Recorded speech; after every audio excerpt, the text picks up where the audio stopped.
திருச்சியை நோக்கி எல்லா மக்களும் திருச்சியை நோக்கி இங்க பாருங்க, திரும்புற திசையெல்லாம் கருப்பு சிவப்பு.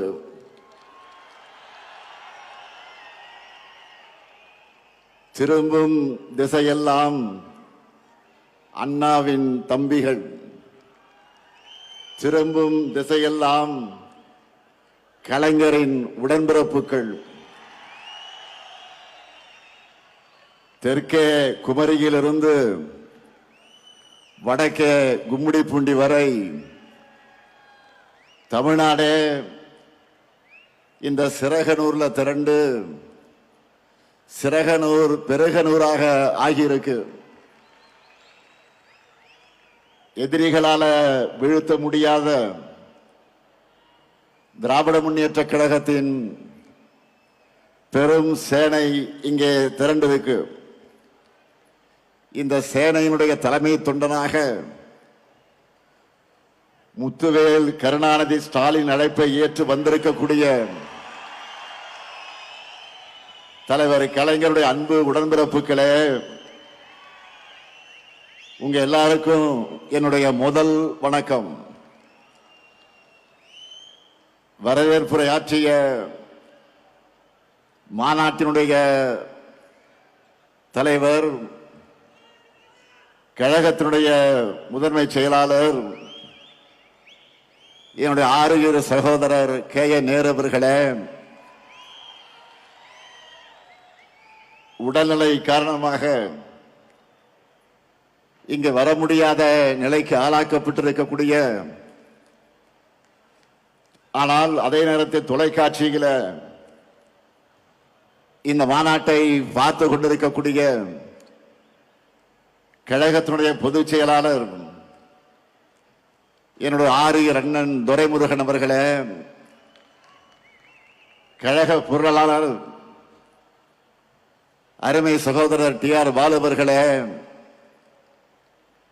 கழகத்தினுடைய துணை பொதுச் செயலாளர்கள் ஐ. பெரியசாமி அவர்களே, முனைவர் பொன்முடி அவர்களே, என்னுடைய அன்பு தங்கை கனிமொழி கருணாநிதி அவர்களே, திருச்சி சிவா அவர்களே, ஆ. ராசா அவர்களே, அந்தியூர் செல்வராஜ் அவர்களே, மூப்பே சாமிநாதன் அவர்களே, இளைஞரணியின் செயலாளர் தம்பி உதயநிதி உள்ளிட்ட அனைத்து அணிகளின் செயலாளர்களே, பொறுப்பாளர்களே, தலைமை கழகத்தின் நிர்வாகிகளே,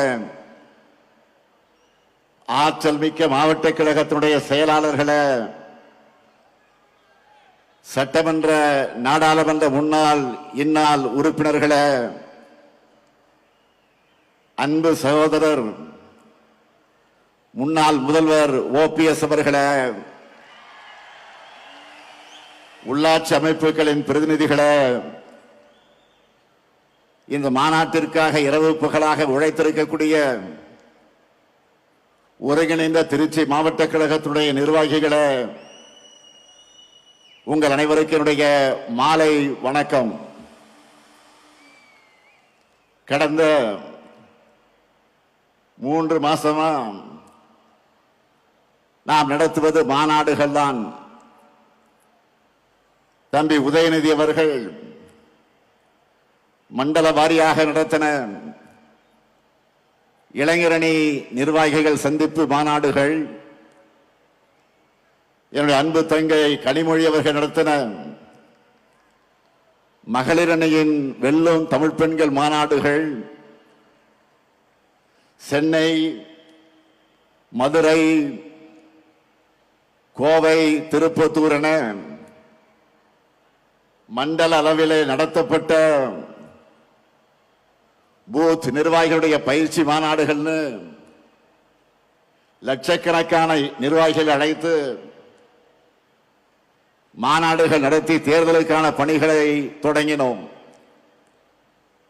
அதற்கெல்லாம் உச்சமாக இன்று 10 லட்சம் பேர் பங்கெடுத்திருக்கக்கூடிய பெரிதினும் பெரிய மாநாடா திருச்சியில இந்த மாநில மாநாடு நடந்து கொண்டிருக்கிறது. இங்க நான் வந்தப்போ மாநாட்டு என்ட்ரியில இருந்து மேடை வரைக்கும் நீங்க கொடுத்திருக்கக்கூடிய இந்த வரவேற்பு அடாடாடாடா, அதே போல உங்க முகத்துல பார்த்த மகிழ்ச்சி இருக்க என்னுடைய வயசை குறைச்சிருக்கு. ஆக அந்த தெம்போடு நின்று கொண்டிருக்கிறேன். போன வாரம் என்னுடைய பிறந்த நாளுக்கு போன்ல எனக்கு மற்ற மாநிலங்களிலிருந்து தலைவர்கள் எல்லாம் வாழ்த்து சொன்னப்போ என்னுடைய வயசை நம்ப முடியலன்னு சொன்னாங்க. இந்த மாதிரி என்னை இளமையா வச்சிருக்க காரணமே நீங்க தான், உங்க அன்பு தான். ஆன்மீக அன்பர்கள் சொல்லுவாங்க, என்ன தவம் செய்தனை, அதுபோல உங்களை எல்லாம் உடன்பிறப்புகளாக பெற நான் என்ன தவம் செய்தேனோ, கோடிக்கணக்கான உடன்பிறப்புகளோட தலைமை தொண்டனா என்னை தேர்ந்தெடுத்தது நீங்க தான். இந்த தாய் தமிழ்நாட்டினுடைய முதலமைச்சரா நான் பொறுப்பேற்க காரணமும் நீங்க தான். உங்களால் தான் நான் வளர்ந்தேன், உங்களால் தான் நான் உயர்ந்தேன், உங்களுக்காகத்தான் நான் வாழுகிறேன். இந்த பாச பிணைப்பு, உடன்பிறப்புகள் என்ற இந்த உயிர் துடிப்பு, இதெல்லாம் இன்றைக்கு நேற்றைக்கு ஏற்பட்ட பந்தமா? திராவிட முன்னேற்றக் கழகம் உருவான காலம் தொட்டு 75 ஆண்டுகளாக தொடர்கிற அன்பு இது. பேரறிஞர் அண்ணாவும் முத்தமிழறிஞர் கலைஞரும் அவர் வழிவந்திருக்கக்கூடிய நானும் இந்த பாச உணவைத்தான் உங்களிடத்தில் நான் பார்க்கிறேன். கழக வரலாற்றில் எத்தனையோ திருப்பு முனைகளுக்கு அடித்தளமிட்ட தீரர்கள் கோட்டமாம் திருச்சியில இந்த மாநாட்டை நாம் நடத்தி கொண்டிருக்கிறோம். இந்த மாநாடு எதுக்குன்னு நிறைய பேர் கேட்கிறாங்க. ஒரு கிரிக்கெட் மேட்ச்ல ஃபர்ஸ்ட் பால்ல இருந்த ரன் அடிக்கிறது முக்கியம்தான். அதே சமயம் ஃபைனல் ஓவர்களை அடிச்சு ஆடி லாஸ்ட் பால்ல வின்னிங் ஷாட்டா சிக்ஸர் அடிச்சு ஜெயிக்கிறது என்பது கிராண்ட் பினிஷிங்காக இருக்கும். அப்படிப்பட்ட வெற்றியை 2026 நாம் பெறுவதற்காகத்தான் இந்த மாநாடு. அதுக்காகத்தான் இந்த மாபெரும் மாநில மாநாட்டை இவ்வளவு சிறப்பாக ஏற்பாடு செய்திருக்கிறார் நம்முடைய மாண்புமிகு அமைச்சர் ஆர்வி சகோதரர் திருச்சியின் தீரர் KN நேரு அவர்கள்.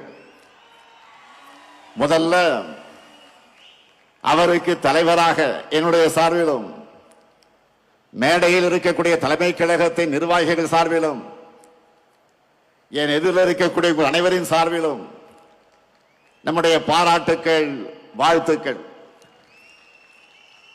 நம்ம நேரு கிட்ட மாநாடுன்னு சொல்லிட்டாலே போதும், அவருக்குள்ள ஒரு புதிய எனர்ஜி வந்துடும்.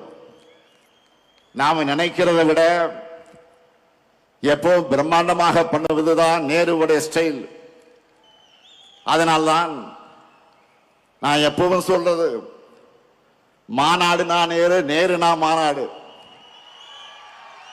இப்ப கூட பாருங்க, 200 ஏக்கர் இடத்தை தேர்ந்தெடுத்து 200 இடங்கள்ல வெல்லணும்னு குறிப்பால தொண்டர்களுக்கு சொல்லிட்டாரு.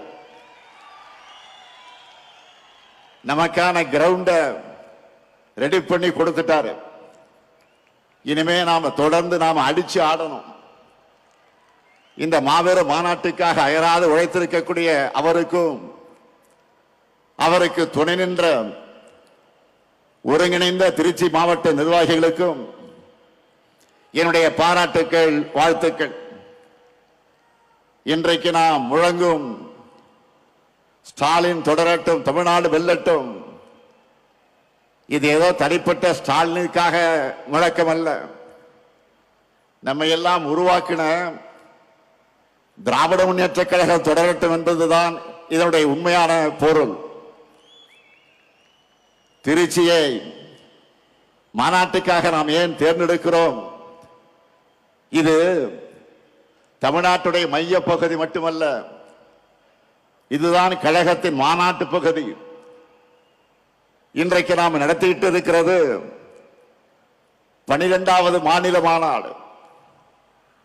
இந்த 12 மாநில மாநாடுகள்ல 7 மாநாடுகள் திருச்சியிலே தான் நடந்திருக்கிறது. 1956 2வது மாநில மாநாடு, 1990 6வது மாநில மாநாடு, 1996 8வது மாநில மாநாடு, 2006 9வது மாநில மாநாடு, 2014 10வது மாநில மாநாடு, 2021 11வது மாநில மாநாடு, இதோ இப்போ 12வது மாநில மாநாடு. ஈரோடு தந்த பகுத்தறிவு புரவலர் தந்தை பெரியார் மாளிகை கட்டி வாழ்ந்தது இதே திருச்சியில தான். தனித்தனி இயக்கம் நடத்திய போதும் கொள்கையால் ஒருபோதும் பிரியாத தந்தை பெரியாரும் பேரறிஞர் அண்ணாவும் வெவ்வேறு வழக்குகளில் ஒரே சிறையில் இருந்தது இதே திருச்சியிலே தான்.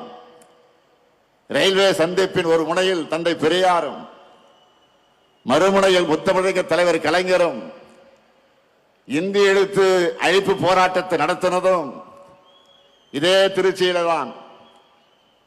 கள்ளக்குடி போராட்டத்தில் கைதான தலைவர் கலைஞர் சிறையில் அடைக்கப்பட்டதும் இதே திருச்சியில தான். அப்போ 1953 கை குழந்தையாக இருந்த என்னை என்னுடைய அன்னையார் தயாளம்மையார் அவர்கள் கொண்டு வந்து தலைவர் கலைஞர்கிட்ட காட்டினதும் இதே திருச்சியில் இருக்கக்கூடிய சிறையிலே தான். இது மட்டுமா, தலைவர் கலைஞர் அவர்கள் முதல்ல சட்டமன்றத்திற்கு தேர்ந்தெடுத்து அனுப்பிய குளித்தலை தொகுதி இருந்ததும் இதே திருச்சியிலே தான். அடுத்து பேரறிஞர் அண்ணாவுடைய மறைவுக்கு பின்னால் தலைவர் கலைஞர் அவர்கள் நமக்கு 50 முழக்கங்களை தந்ததும் இதே திருச்சியிலே தான். அதனாலதான் சொல்றேன், திருச்சி என்றாலே திருப்பம், திருச்சி என்றாலே எழுச்சி, திருச்சி என்றாலே உணர்ச்சி, திருச்சி என்றாலே மகத்தான வெற்றி. அப்படிப்பட்ட திருச்சியில இன்றைக்கு ஒரு மாபெரும் வரலாற்று கடமையை நிறைவேற்றத்தான் நாம் கூடியிருக்கிறோம். 1956 இதே திருச்சி மாநாட்டில் தான் லட்சக்கணக்கான தொண்டர்கள் வாக்களிக்க கழகம் தேர்தலில் போட்டியிட வேண்டும் என்ற முடிவை பேரறிஞர் அண்ணா அவர்கள் எடுத்தார்கள். அது நடந்து 70 ஆண்டுகள் ஆகியிருக்கிறது. இந்த தருணத்தில் தந்தை பெரியாரால் கொள்கை உரம் பெற்று பேரறிஞர் அண்ணா அவர்களால் பக்குவப்படுத்தப்பட்டு தமிழக தலைவர் கலைஞர் அவர்களால் வழிநடத்தப்பட்ட நாம தான் தமிழ்நாட்டை தொடர்ந்து ஆள வேண்டும் என்ற உறுதியை இந்த மாநாட்டில் எடுத்துக்கொள்ள வேண்டும். இந்தியாவிலேயே முதல் மாநில கட்சியா நம்முடைய கழகத்தை ஆட்சியில் அமர்த்தினார் பேரறிஞர் பெருந்தகை அறிஞர் அண்ணா அவர்கள். அவரது வழியில 5 முறை தமிழ்நாட்டை ஆட்சி செய்தார் நம்முடைய உயர்நீக தலைவர் கலைஞர் அவர்கள். ஒரு நீண்ட இடைவெளிக்கு பிறகு 10 ஆண்டுகள் கழித்து உங்களின் ஒருவரான என்னுடைய தலைமையில 6வது முறையாக ஆட்சிக்கு வந்தோம். இப்போ 7வது முறை மட்டுமல்ல, இனி என்னாலும் கழகம்தான் தமிழ்நாட்டை ஆளணும் என்ற சூழ்நிலைக்குத்தான் இங்கே கூடியிருக்கிறோம். இதுதான் நம்முடைய கடமை, அனைவருடைய பெருங்கடமை. இது எதற்காக சொல்லுகிறேன் என்று கேட்டால், நான் முதலமைச்சராகவும் சில பேர் அமைச்சர்களாகவும் பல பேர் எம்எல்ஏ ஆகவும் சொல்லுகிறோமா? இல்லை. நம்ம தமிழினத்தை காக்க தகுதியும் திறமையும் உழைப்பும் கொண்ட ஒரே படை நம்முடைய கருப்பு சிவப்பு படைதான். நமக்குன்னு ஒரு மாபெரும் வரலாறு இருக்கிறது, நமக்கென்று ஒரு லெகசி இருக்கு. தமிழை காத்தவர்கள் நாம், தமிழ்நாட்டுக்கு பெயர் வச்சவங்க நாம், நம் மாநிலத்தை எல்லா நிலையிலும் உயர்த்துறவங்க நாம். இப்ப கூட தமிழ் மண்ணுக்கு காவல் அரணா இருக்கிறவங்க நாம தான். தமிழ்நாடு நம்மை நம்பித்தான் இருக்கு, நாமும் தமிழ்நாட்டை நம்பித்தான் இருக்கிறோம். அதற்காகத்தான் சொல்லுகிறேன், திராவிட முன்னேற்ற கழக ஆட்சி தொய்வில்லாமல் தொடரணும். அதற்காக நாம உழைக்கணும், அதற்காகத்தான் சூழலைக்கணும். இந்த நேரத்தில் தந்தை பெரியார் 1971 தேர்தலின் போது சொன்னதை நினைச்சு பார்க்கிறேன். திமுக ஆட்சி தொடர்ந்தாதான் தமிழ் சமுதாயம் எதிர்பார்க்கிற முன்னேற்றம் ஏற்படும். இப்பவும் தந்தை பெரியார் சொன்னதை மனசுல வச்சு நம்முடைய பயணத்தை தொடரணும். இங்கே வந்ததும் என்னுடைய நினைவுக்கு வந்தது 2021 தேர்தலுக்கு முன்னால் இதே திருச்சியில இதே இடத்துல 7 இலக்குகளை உறுதிமொழிகளாக நான் அறிவித்தேன். அதில் முதல் இலக்கு வளரும் வாய்ப்புகள், வளமான தமிழ்நாடு. 2வது இலக்கு மகசூல் பெருக்கம், மகிழும் விவசாயி. 3வது இலக்கு குடிமக்கள் அனைவருக்கும் குறையாத தண்ணீர். 4வது இலக்கு அனைவருக்கும் உயர்தர கல்வி, உயர்ந்த மருத்துவம். 5வது இலக்கு எழில்மிகு மாநகரங்களின் மாநிலம். 6வது இலக்கு உயர்தர ஊரக கட்டமைப்பு, உயர்ந்த வாழ்க்கை தரம். 7வது இலக்கு அனைவருக்கும் அனைத்துமான தமிழ்நாடு. நெஞ்சை நிமிர்த்தி சொல்லுகிறேன், இந்த 7 இலக்குகளையும் நம்முடைய 5 ஆண்டு ஆட்சியுடைய திட்டங்களால நிறைவேற்றி காட்டியிருக்கிறோம். அதனாலதான் மக்கள் மகிழ்ச்சியாக இருக்காங்க. இதையெல்லாம் நம்முடைய எதிரிகளே இன்றைக்கு மனசுக்குள்ள ஒத்துக்கொள்வாங்க. காரணம், யாராலும் மறைக்க முடியாத, மறுக்க முடியாத உண்மை இது. தமிழ்நாட்டை தொடர்ந்து புறக்கணிக்கிற ஒன்றிய பாஜக அரசு கூட நம்பர் 1 மாநிலம் தமிழ்நாடுன்னு சொல்றாங்க.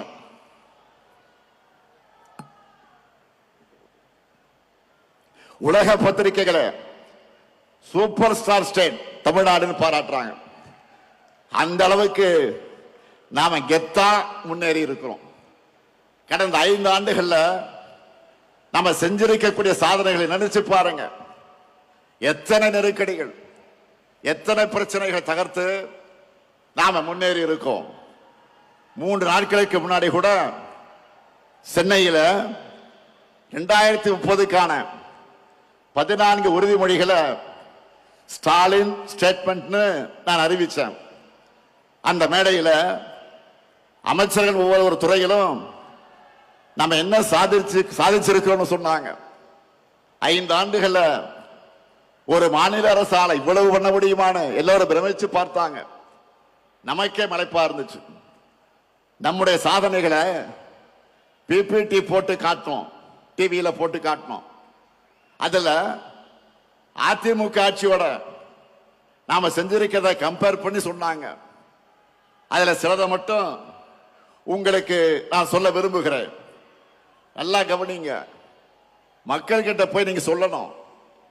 கடந்த 2011 மன்னிக்கணும் 2016 2021 அதிமுக ஆட்சியில தொழில் முதலீட்டுக்காக போடப்பட்ட புரிந்துணர்வு ஒப்பந்தங்கள் எவ்வளவு தெரியுமா? 471. இதுவே நம்ம திராவிட மாடல் ஆட்சியில 1190 புரிந்துணர்வு ஒப்பந்தங்கள் போட்டிருக்கிறோம். கடந்த கால ஆட்சியில ஈர்த்த முதலீடு, அதிமுக ஆட்சியில ஈர்த்த முதலீடு 4,13,414 கோடி தான். ஆனா நம்ம ஆட்சி காலத்தில் 12,54,133 கோடி ரூபாய்க்கான முதலீடுகளை ஈர்த்திருக்கிறோம். 3 மடங்கு அதிகம். 2016-21 புதுசா 4 சிப்காட் தொழிற்பூங்காக்களை தொடங்கினாங்க. அதிமுக ஆட்சியில் 4 தான் சிப்காட் தொழிற்பூங்கா. ஆனா நாம 33 புது சிப்காட் தொழிற்பூங்காக்களை தொடங்கி இருக்கிறோம். ஸ்டார்ட் அப் நிறுவனங்கள் எடுத்துக்கிட்டா 2021 வரைக்கும் இருந்த எண்ணிக்கை, அதிமுக ஆட்சியில் இருந்த எண்ணிக்கை எவ்வளவு தெரியுமா? 2045. இப்போ நம்ம ஆட்சியில 13,500க்கு மேற்பட்ட ஸ்டார்ட் அப் நிறுவனங்களை நம்ம ஆட்சியில் தொடங்கி இருக்கிறோம். அடுத்து வேளாண் துறை 2016 21 வரைக்கும் அவங்க ஆட்சியில் 57.26 லட்சம் ஹெக்டராக இருந்த மொத்த சாகுபடி பரப்பை இப்போ 62.32 லட்சம் ஹெக்டராக உயர்த்தி இருக்கிறோம். 5 வருஷத்துல 5 லட்சம் ஹெக்டேர் உயர்ந்திருக்கு. கடந்த ஆட்சி காலத்தில் 1.3 லட்சம் விவசாயிகளுக்கு தான் இலவச மின் இணைப்பு கொடுத்தாங்க. ஆனா நம்முடைய ஆட்சியில் 2 லட்சத்துக்கு அதிகமான விவசாயிகளுக்கு இலவச மின் இணைப்பு கொடுத்திருக்கிறோம். 2016-21 அண்ணல் அம்பேத்கர் அயலக உயர்கல்வி உதவித்தொகை திட்டத்தில் படிச்ச மாணவர்களுடைய எண்ணிக்கை எவ்வளவு தெரியுமா? 2 பேர் தான் அதிமுக ஆட்சியில். ஆனா நம்ம திராவிட மாடல் ஆட்சியில 386 மாணவர்களுக்கு 160 கோடி ரூபாய் உதவித்தொகை கொடுத்து படிக்கிறாங்க. அதே போல ஆதிதிராவிட மகளிருக்காக நன்னிலம் நிலவுடைமை திட்டத்தில் அதிமுக ஆட்சியில பயனடைந்த பெண்கள் எவ்வளவு தெரியுமா? 40 பேர் தான். 40 லட்சம் ரூபாய் கொடுத்தாங்க. அதுவே நம்ம திராவிட மாடல் ஆட்சியில 1026 பெண்களுக்கு சுமார் 50 கோடி ரூபாய் வழங்கி இருக்கிறோம். எவ்வளவு பெரிய வித்தியாசம்! அடுத்து ஸ்போர்ட்ஸ்ல, விளையாட்டுத்துறை ஸ்போர்ட்ஸ்ல நம்ம இளைஞர்கள் இன்னைக்கு எப்படியெல்லாம் சாதிக்கிறாங்க. அதுக்கு காரணம் என்ன? விளையாட்டுத்துறைக்கு 800 கோடி ரூபாயாக இருந்த நிதி ஒதுக்கீட்ட நம்ம ஆட்சியில 2228 கோடி ரூபாயாக உயர்த்தி இருக்கிறோம். அது மட்டுமல்ல, 2016-21 வேலை வாய்ப்பு வழங்கப்பட்ட விளையாட்டு வீரர்கள் எத்தனை பேர் தெரியுமா? 3 பேர் தான். ஆனா நம்ம அரசுல 301 விளையாட்டு வீரர்களுக்கு வேலை வாய்ப்பு வழங்கி இருக்கிறோம். இப்படி எல்லா துறையிலும் லிஸ்ட் இருக்கு. மக்கள் பெரும் சுமையாக கருதுகிற மெடிக்கல் செலவுகள் போன ஆட்சியில முதலமைச்சருடைய விரிவான காப்பீட்டு திட்டத்தில் 49 லட்சம் பேர் பயனடைஞ்சவங்க. அந்த எண்ணிக்கையை நம்ம ஆட்சியில 90 லட்சமாக உயர்த்தி இருக்கிறோம். அதுக்கு காரணம் நம்ம அரசுல 72,000 இருந்த வருமான வரம்பை 1,20,000 உயர்த்தி கொடுத்தோம். இப்படி எல்லாவற்றிலும் 2 மடங்கு 3 மடங்கு ஏன் பல மடங்கு உயர்த்தி சாதனைகளை படைச்சிருக்கிறோம். இதுதான் வளர்ச்சி. அதனால்தான் வரலாற்று இல்லாத அளவுக்கு 14 ஆண்டுகள் கழிச்சு நம்ம ஆட்சியில 11.19 விழுக்காடு பொருளாதார வளர்ச்சியை நம்முடைய மாநிலம் அடைந்திருக்கிறது. நானும் தொடர்ந்து ஒவ்வொரு மேடையிலும் நம்முடைய சாதனைகள் டேட்டாவோடு சொல்லிக்கிட்டு இருக்கிறேன். செஞ்சதை கூட நம்மால முழுசா சொல்ல முடியல. அந்த அளவுக்கு ஒரு மிகப்பெரிய பட்டியல் இருக்கு. நம்ம திட்டங்களால பயனடைந்திருக்கிற எண்ணிக்கை மட்டும் சொல்ல கொஞ்சம் கேளுங்க. கலைஞர் மகளிர் உரிமை தொகை 1,31,00,000 பேர்.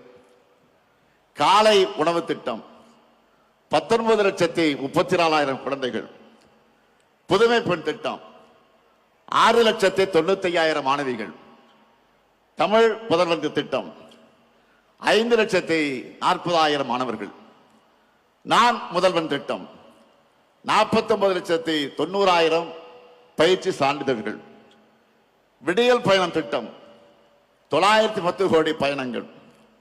மக்களை தேடி மருத்துவம் 2,56,00,000 பேர். இன்னும் காப்ப நம்மை காக்க 48 திட்டம் 4 லட்சத்துக்கு அதிகமான உயிர்கள். பல்வேறு ஓய்வூதிய திட்டங்கள் மூலமா 30,50,000 பேர். பட்டா பெற்றவங்க 23,56,000 பேர்.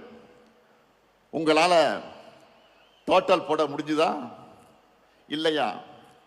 இன்னும் ஏராளமா இருக்கு, பெரிய லிஸ்டே இருக்கு. ஆனா அதையெல்லாம் நீங்க டோட்டல் போட்டு மக்கள் கிட்ட சொல்லணும். இப்ப தெரியுதா ஏன் நான் அடிக்கடி வெல்வோம் 200 வெல்வோம் 200 சொல்றேன்னு? இவ்வளவு செஞ்சிருக்கிறோம். 200 தொகுதி உறுதியா இல்லையா? கேட்கல. உறுதியா இல்லையா? 200 தொகுதி உறுதியா இல்லையா? மகிழ்ச்சி. நீங்க பிரச்சாரத்துக்கு போறப்போ மக்கள் யாரை கேட்டீங்கனாலும் அவங்க நம்ம அரசோட திட்டங்கள்ல பயனடைஞ்சக்கூடியவங்க இருப்பாங்க. நம்ம அரசின் திட்டங்களோட பயனாளிகள் வாக்களிச்சாலே போதும். நாம தான் ஃபுல் சீப்ல போனோம், முழு வெற்றி அடைவோம். கவலைப்படாதீங்க. அதான் இப்படி சொன்ன புரியுதா உங்களுக்கு? அதை உறுதி செய்ய வேண்டியதுதான் உங்களுடைய பணி. இதே திருச்சி சிறகனூர்ல 5 ஆண்டுகளுக்கு முன்னாடி நான் சொன்ன வாக்குறுதிகளை நிறைவேற்றி காட்டிட்டு இன்றைக்கு மக்கள் முன்னாடி தெம்பா நம்பிக்கையா நிக்கிறேன். அடுத்து விரைவில் விரிவான தேர்தல் அறிக்கை தங்கை கனிமொழி தலைமையில தயாராகி கொண்டிருக்கிறது. விரைவில் அது வெளியிட போறோம். சமீபமா கவனிச்சிங்களா? மற்ற அரசியல் கட்சிகள் எல்லாம் ஏதோ இன்ஸ்டால்மெண்ட்ல தேர்தல் அறிக்கையை வெளியிட்டு இருக்காங்க. அதுல என்ன அறிவிக்கிறாங்க? நம்முடைய திராவிட மாடல் சார்பில் நாம் நிறைவேற்றி கொண்டிருக்கக்கூடிய திட்டங்களை டாப் அப் பண்ணி அப்படியே காப்பி எடுத்து அறிவிக்கிறாங்க. அவ்வளவுதான். ஏன்னா அவங்களுக்கும் வேற வழி இல்லை. நம்ம ஆட்சியில நிறைவேற்றிருக்கக்கூடிய திட்டங்களை இனி யாராலும் மாற்ற முடியாது, எவராலும் நிறுத்த முடியாது. யோசிச்சு பாருங்க. நாம வழங்குகிற மகளிர் உரிமை தொகையை யாராலும் நிறுத்த முடியுமா? முடியவே முடியாது. அப்படி அவங்க நினைச்சால அவங்க வீட்டு பெண்களை அவங்களுக்கு கட்சிக்கு ஓட்டு போட மாட்டாங்க, வீட்டை விட்டு வெளில அனுப்பிச்சிடுவாங்க. அதனாலதான் இப்ப அதிகப்படுத்தி அறிவிக்கிறாங்க. அடுத்து பள்ளி குழந்தைகளுக்கான காலை உணவு திட்டத்தை யாராவது கை வைக்க முடியுமா? சொல்லுங்க, முடியுமா? அந்த குழந்தைகளை பட்டினி போட்டா தமிழ்நாட்டு மக்கள் அவங்க சும்மா விட மாட்டாங்க. அதே மாதிரி பெண்களுக்கான விடியல் பயண திட்டத்தை அவங்களால மாற்ற முடியுமா? முடியாது. இன்னும் இருக்கு. உயர்கல்விக்கு உறுதுணையா இருக்கிற புதுமை பெண் திட்டம், தமிழ் புதல்வன் திட்டம், நான் முதல்வன் திட்டம், இதையெல்லாம் தடுக்கவோ நிறுத்தவோ எந்த கட்சியாவது யோசிக்க முடியுமா? முடியாது. அது மட்டுமல்ல, முதியவர்களுக்கு வீடு தேடி ரேஷன் தரக்கூடிய தாயுமானவர் திட்டம், வீடு தேடி மருத்துவம் தரக்கூடிய மக்களை தேடி மருத்துவம் திட்டம், இதையெல்லாம் தொடர மாட்டோம் எந்த கட்சியாவது வாய் திறக்க முடியுமா? முடியுமா? சொல்லுங்க. இப்படி எவராலும் மாற்ற முடியாத திட்டங்கள் தான் இந்த முத்துவேல் கருணாநிதி ஸ்டாலினுடைய திட்டங்கள். அவங்களுக்கு தேர்தல் அறிக்கைக்கு கண்டென்ட் கொடுக்கிறத இந்த ஸ்டாலினுடைய திட்டங்கள் தான். அதனால்தான் உறுதியோடு சொல்றேன், இந்த திட்டங்கள் தமிழ்நாட்டில் இருக்கிற வரைக்கும் இந்த முத்துவேல் கருணாநிதி ஸ்டாலின் தான் தமிழ்நாட்டை ஆளுவான். நாம இவ்வளவே செஞ்சுட்டு மக்கள் கிட்ட வாக்கு கேட்கிறோம். ஆனா அதிமுக கூட்டணி சாரி அப்படி சொன்னா மோடி அமித்ஷாவும் கோச்சிப்பாங்க. என்டிஏ கூட்டணி சொல்லணும். கூட்டணிக்கு பேர் வைக்க கூட முடியாத நிலையில தான் இன்றைக்கு அதிமுக இருக்கு. சரி, அவங்க சொல்ற மாதிரி அந்த என்டிஏ கூட்டணி தமிழ்நாட்டுக்கு என்ன பண்ணி இருக்கு? கடந்த 5 ஆண்டுகள்ல நமக்கு தர வேண்டிய கல்வி நிதி, ஜல்ஜீவன் திட்ட நிதி, 100 நாள் வேலை திட்ட நிதி, பேரிடர் நிவாரண நிதி நாம கேட்ட எதையும் தரல. மாநிலத்துக்கான சிறப்பு திட்டங்களையும் தரல. ஏன்? கோவை, மதுரை, திருச்சி இந்த மாவட்டங்களுடைய மெட்ரோ உள்ளிட்ட எந்த உட்கட்டமைப்பு திட்டங்களுக்கு அனுமதி தரல. நாம கேட்கிறது நன்மை செய்யணும், ஆட்சி பொறுப்புக்கு வரணும் என்ற எண்ணம் அவங்களுக்கு இருந்திருந்தா அடிப்படையா மாநிலத்துக்கு கேட்டதையாவது அவங்க கொடுத்திருக்கணும். எதுவுமே இல்லையா? பாஜக தமிழ்நாட்டுக்கு தந்ததெல்லாம் என்ன தெரியுமா? ஆளுநர் மூலமாக குடைச்சல், மாணவர்களை உயிரோடு விளையாடக்கூடிய நீட் தேர்வு, இந்தி திணிப்பு, மிரட்டி பார்க்க ரைடுகள். இப்படிப்பட்ட ஆட்சிதான் பிரதமர் மோடி சொல்லுகிற என்டிஏ ஆட்சி. தமிழ்நாட்டுக்கு எந்த நன்மையும் செய்யாத இவங்க தான் நம்ம எதிர்த்து நிற்கிறாங்க. தமிழ்நாட்டு மேல எந்த அளவிற்கு வன்மம் இருக்குன்னு சொல்லணும்னா, தேர்தல் வருதுன்னு கூட தெரியாம, அதை பற்றி கவலைப்படாம, நமக்கான எதையும் அறிவிக்க இவங்களுக்கு மனசு வரல. நான் கேட்கிறேன், இப்படி திட்டமிட்டு தமிழ்நாட்டை புறக்கணிக்கிற என்டிஏ கூட்டணிக்கு எங்க மக்கள் எப்படி வாக்களிப்பாங்க? எந்த நம்பிக்கையில நீங்க தமிழ்நாட்டுக்கு வரீங்க? தமிழ்நாடு கேட்கிறதெல்லாம் நான் சொல்லுகிற என்டிஏவுக்கு நோ சொல்லக்கூடிய, நமக்கு கொடுப்பதையெல்லாம் கேட்பதையெல்லாம் நோ என்று சொல்லக்கூடிய என்டிஏவுக்கு தமிழ்நாடு நோ தான் சொல்லும். இங்க உங்களுக்கு எப்பவும் நோ என்ட்ரி தான். உங்க டப்பா என்ஜினுக்கு தமிழ்நாடு எப்பவுமே நோ என்ட்ரி தான் சொல்லும். சில நாட்களுக்கு முன்ன நான் சொன்னேன், இந்த தேர்தல் தமிழ்நாடு வெர்சஸ் என்டிஏ, இன்னும் சொன்னா தமிழ்நாடு அணியா டெல்லி அணியா என்று பார்க்கிற தேர்தல் என்று சொன்னேன். உடனே நம்ம எதிரிகள் என்ன சொன்னாங்க? இது சட்டமன்றத்திற்கு நடக்கிற தேர்தல் தானே, இதை ஏன் தமிழ்நாடு வெர்சஸ் என்டிஏன்னு திமுக சொல்லுது? தமிழ்நாட்டுக்கு டெல்லிக்குமான தேர்தல்னு ஏன் ஸ்டாலின் சொல்றாரு அப்படின்னு கேட்கிறாங்க. திமுக என்கிற மாபெரும் இயக்கம் தேர்தல் நேரத்தில் மட்டும் மக்கள் கிட்ட வரக்கூடிய கட்சி அல்ல, மக்களின் உரிமைகளுக்காக எப்போதும் களத்தில் நிற்கக்கூடிய கட்சி. எங்களுக்கு தெரியும், தமிழ்நாட்டோட, தமிழ் மொழியோட, தமிழ் பண்பாட்டோட உண்மையான எதிரி யார் என்று எங்களுக்கு நல்லாவே தெரியும். அந்த எதிரியை எதிர்க்கக்கூடிய தெம்பும் திராணியும் கொண்ட ஒரே இயக்கம் திமுக என்பது மக்களுக்கு நல்லா தெரியும். அதிமுக என்கிற முகமடியை போட்டுக்கிட்டு வந்தா எங்களுடைய தமிழ்நாட்டு மக்களுக்கு உங்களை அடையாளம் தெரியாம போயிடுமா? உங்களுடைய முகத்திலே கிழிச்சு தமிழ்நாட்டு மக்கள் கிட்ட நாங்க அம்பலப்படுத்துவோம். தமிழ்நாட்டை எப்படியாவது நம்ம கிட்ட இருந்து விழுங்கி விடலாம் என்று நினைக்குது இந்த காவி கூட்டம். எங்க கருப்பு பொட்டாளம் இருக்கிறவரை அது நடக்கவே நடக்காது. உங்க அப்பனே வந்தால் நடக்காது, நடக்க விட மாட்டோம். இது அவங்களுக்கு எல்லாம் தெரியும். அதனாலதான் அதிமுக என்ற கட்சியை கொஞ்சம் கொஞ்சமாக விழுங்குறாங்க. அரசியல்ல நேர் எதிரியா இருந்தாலும் அதிமுக தொண்டர்கள் மேல நாங்கள் உண்மையாக பரிதாபப்படுகிறோம். அவங்களுடைய உணர்வுக்கு மாறாக கட்சியை கொண்டு போய் டெல்லியில் அடமானம் வச்சுட்டாரு பழனிசாமி. தன் சொந்த நலனுக்காக, சுயநலத்திற்காக எப்படியாவது முதலமைச்சராக ஆகணும் என்ற நப்பாசையில பழனிசாமி அடிமையா கிடக்கிறாரு. அவரை வச்சு ஒட்டுமொத்த அதிமுகவை அழிக்கிற வேலையை பாஜக செஞ்சுக்கிட்டு இருக்கு. இப்ப கூட பீகார்ல என்ன நடக்குது நாடே பார்க்குத.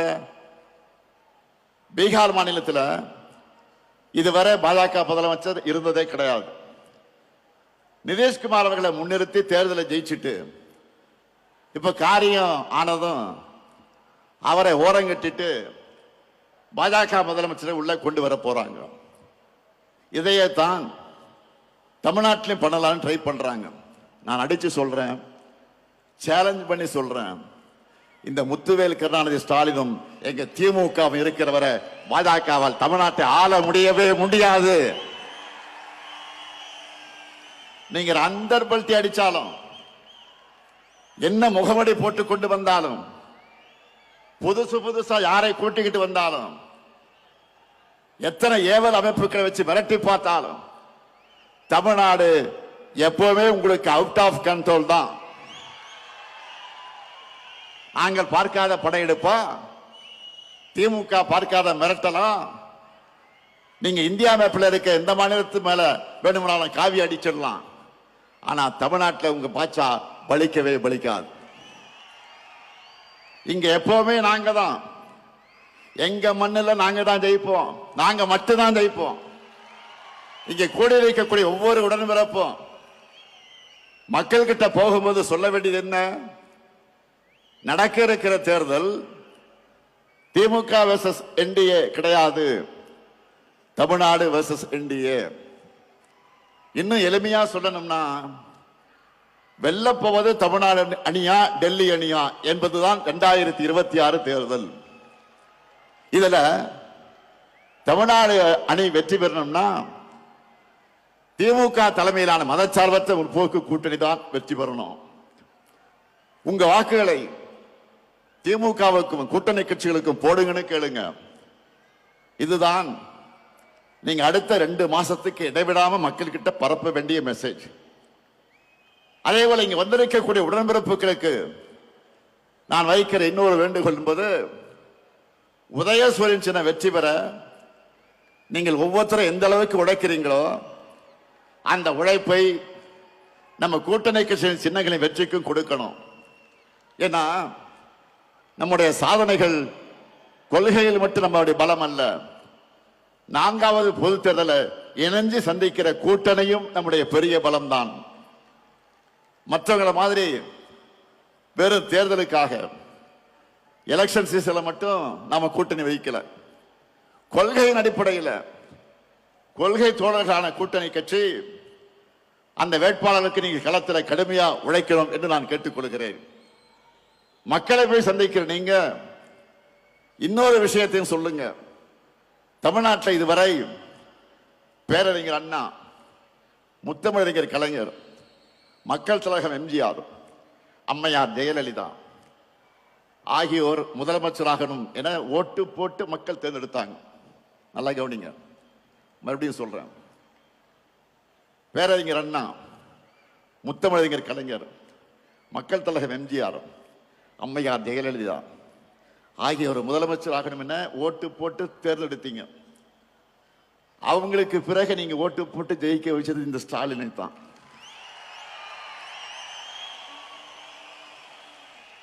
கடந்த 5 ஆண்டு செய்திருக்கக்கூடிய சாதனைகளை விட அடுத்த 5 ஆண்டுகள் இன்னும் தமிழ்நாட்டுக்கு அதிக சாதனைகளை செய்வார் எங்க தலைவர். தைரியமா சொல்லுங்க மக்களிடத்துல. தமிழ்நாட்டை தொடர்ந்து நம்பர் 1 மாநிலமாக்க எங்க தலைவருக்கு ஆதரவு கொடுங்க, நம்பிக்கையோடு வீடு போய் சொல்லுங்க. நம்மால பயனடைஞ்ச அவங்க நிச்சயம் உங்களை வரவேற்பாங்க. இந்த ஸ்டாலின் தலைமையிலான திராவிட மாடல் ஆட்சி தான் சொன்னதை செய்யும், சொல்லாததையும் செய்யும் என்பது மக்களுக்கு நல்லா தெரியும். அதனால தேர்தலுக்காக உழைக்க நான் ரெடி, நீங்க ரெடியா? நம் மண் மொழி மக்களை காக்க நான் ரெடி, நீங்க ரெடியா? திராவிட மாடல் 2.0க்கு நான் ரெடி, நீங்க ரெடியா? நம்முடைய வெற்றி கழகத்தோட வெற்றி மட்டுமல்ல, ஒட்டுமொத்த தமிழ்நாட்டின் வெற்றி. அதை உணர்ந்து உழைக்கணும். 7வது முறையும் நாம தான், இனி எப்போது நாம தான். திருச்சியின் எழுச்சி தமிழ்நாடு எங்கும் பரவட்டும், திராவிட மாடல் நல்லாட்சி தொடரட்டும், தமிழ்நாடு வெல்லட்டும். மீண்டும் வெல்வோம், மீண்டும் மீண்டும் வெல்வோம், வெல்வோம் ஒன்றாக. நன்றி, வணக்கம்.